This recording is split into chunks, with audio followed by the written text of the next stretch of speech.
रावण का वध करने के बाद श्री राम जी अयोध्या लौट आए थे। उन्होंने अयोध्या का राजपाट संभाला।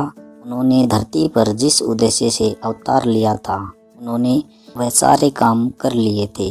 अब उनका स्वर्ग लौटने का समय आ गया था। इसीलिए यमराज उन्हें लेने के लिए आए, क्योंकि हनुमान जी कभी भी यमराज को अपने असल रूप में श्री राम के सामने नहीं आने देते। इसीलिए यमराज ने एक साधु का रूप लिया और अयोध्या पहुंच गए। वो महल पहुंचे और श्री राम से मिले। श्री राम जी ने यमराज को साधु के रूप में भी पहचान लिया। उस समय महल में केवल श्री राम और उनके भाई लक्ष्मण जी थे।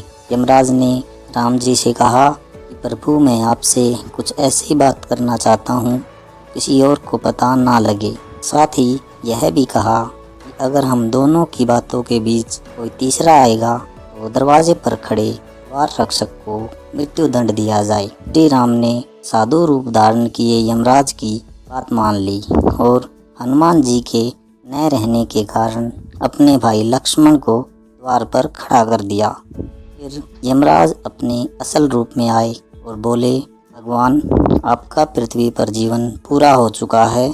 अब आपका स्वर्ग लोक लौटने का वक्त आ गया है। यमराज और भगवान राम के बीच बातचीत चल ही रही थी कि उसी वक्त ऋषि दुर्वासा महल के द्वार पर पहुंच गए। लक्ष्मण ने उन्हें अंदर जाने से रोक दिया। उन्होंने लक्ष्मण को दरवाजे से हटने को कहा और अंदर जाने की जिद पर अड़ गए। लक्ष्मण ने मना किया तो वह श्री राम को श्राप देने की बात करने लगे। लक्ष्मण काफ़ी परेशान हो गए। अगर श्री राम की बात नहीं मानी तो उन्हें मरना होगा, और अगर ऋषि की बात नहीं मानी तो श्री राम को श्राप लगेगा। इसीलिए लक्ष्मण ने ऋषि को अंदर जाने दिया। बातचीत के बीच ऋषि को देख भगवान श्री राम चिंतित हो गए कि अब उनको लक्ष्मण को मारने की सज़ा देनी होगी। ऐसे में भगवान राम ने लक्ष्मण को अयोध्या से निकाल दिया। लक्ष्मण ने अपने भाई के वादे को निभाने के लिए सरयू नदी में जाकर जल समाधि ले ली। लक्ष्मण के बारे में जानने के बाद श्री राम बहुत दुखी हुए।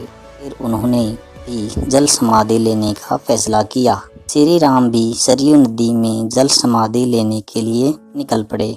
देखते ही देखते भगवान श्री राम सरयू नदी में समा गए। कुछ ही देर बाद नदी के अंदर से भगवान अपने विष्णु रूप में सबके सामने प्रकट हुए। उन्होंने अपने भक्तों समेत वहां मौजूद हर किसी को दर्शन दिए। इस तरह भगवान राम धरती पर अपने जीवन को पूरा कर स्वर्ग वापस लौट गए।